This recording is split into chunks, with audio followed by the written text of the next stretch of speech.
Hi ನಮಸ್ತೆ, ನಾನು ನಿಮ್ಮ ರೋಹಿಣಿ ಇಸ್ರೇಲ್ನಿಂದ ಮಾತಾಡ್ತಾ ಇದ್ದೀನಿ. ಇವತ್ತು ನಿಮ್ಗೆ ಒಂದು ಗಿಡ ತೋರಿಸ್ತಾ ಇದ್ದೀನಿ. ಇಸ್ರೇಲ್ನಲ್ಲಿ ತುಂಬ ನಂಬ್ತಾರೆ, ಆ ಗಿಡ ಇದ್ದರೆ ಮನೆಯಲ್ಲಿ ಫುಲ್ಲು ದುಡ್ಡಾಗುತ್ತಂತೆ. ಸೊ ಅದನ್ನು ನಿಮಗೆ ನಾನು ತೋರಿಸ್ತಾ ಇದ್ದೀನಿ. ಏನಂದರೆ ಇಲ್ಲಿ ತುಂಬ ಗಿಡ ನೆಡ್ತಾರೆ. ಆ ಗಿಡದಲ್ಲಿ ಒಂದು ಗಿಡ ನೆಟ್ಟರೆ ಅಂತೆ, ನಮ್ಮ ಊರುಗಳಲ್ಲೆಲ್ಲ ಮನಿ ಪ್ಲ್ಯಾಂಟಲ್ಲಿ ದುಡ್ಡಾಗುತ್ತೆ ಅಂತ ಹೇಳ್ತಾರೆ. ಬಟ್ ಮನಿ ಪ್ಲ್ಯಾಂಟಲ್ಲಿ ದುಡ್ಡು ಆಗಲ್ಲ. ಬಟ್ ಅದೊಂದು ನಂಬಿಕೆ. ಇಲ್ಲಿ ಹೇಗೆ ನಂಬ್ತಾರೆ ಅಂದರೆ ನೋಡಿ, ಈ ಗಿಡ ಉಂಟಲ್ವಾ, ಈ ಗಿಡ ಎಲ್ಲೂ ಬೇಕಾದರೂ ಬೆಳೆಯುತ್ತಂತೆ, ನನಗೆ ಗೊತ್ತಿಲ್ಲ.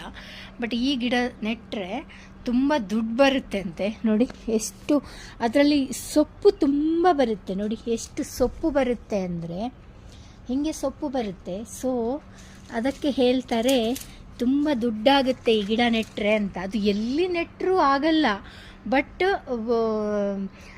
ಕೆಲವೊಂದು ಕಡೆ ತುಂಬ ಚೆನ್ನಾಗಾಗುತ್ತೆ. ನನಗೆ ಈ ಕಾರ್ ಬಗ್ಗೆ ಮಾತಾಡಲಿಕ್ಕುಂಟು, ಆ ರಾಜಾ ರಾಣಿ ಸೈಕಲ್ ಬಗ್ಗೆ ಮಾತಾಡಲಿಕ್ಕುಂಟು. ಹಾಗೆಯೇ ಅಲ್ಲಿ ಇದೆಂಥ ಕಾಳಭೈರವನ ಅಥವಾ ಎಂಥದಂತ ನನಗೆ ಗೊತ್ತಿಲ್ಲ. ಇದರ ಬಗ್ಗೆನೂ ನನಗೆ ವಿಡಿಯೋ ಮಾಡಲಿಕ್ಕುಂಟು. ನೆಕ್ಸ್ಟ್ ವಿಡಿಯೋಗೆ ವೆಯ್ಟ್ ಮಾಡ್ತಾಯಿರಿ, ಒಂದೊಂದೇ ವಿಡಿಯೋ ಅಪ್ಲೋಡ್ ಮಾಡ್ತಾ ಇರ್ತೀನಿ. ಸೊ ಇವತ್ತು ದುಡ್ಡಿನ ಗಿಡದಲ್ಲಿ ಹೂ ಕೂಡ ಬರುತ್ತೆ ನೋಡಿ. ಇದು ಹಾಗೆ ಸ್ಮೆಲ್ಲು ಉಂಟು. ಈ ಹೂ ಮಾತ್ರ ತುಂಬ ಸ್ಮೆಲ್ ಬರ್ತಾ ಉಂಟು. ಮತ್ತು ಆ ಗೆಲ್ಲು ಹೇಗಿರುತ್ತೆ ಅಂದರೆ ನೋಡಿ, ಹೀಗಿರುತ್ತೆ. ಒಂದು ಗೆಲ್ಲನ್ನು ಅಲ್ಲಾಡಿಸಿದರೆ ಇಡೀ ಗಿಡ ಅಲ್ಲಾಡುತ್ತೆ. ಯಾಕಂದರೆ ಅದರಲ್ಲಿ ಎಂಥದ್ದು ಇರಲ್ಲ ನೋಡಿ.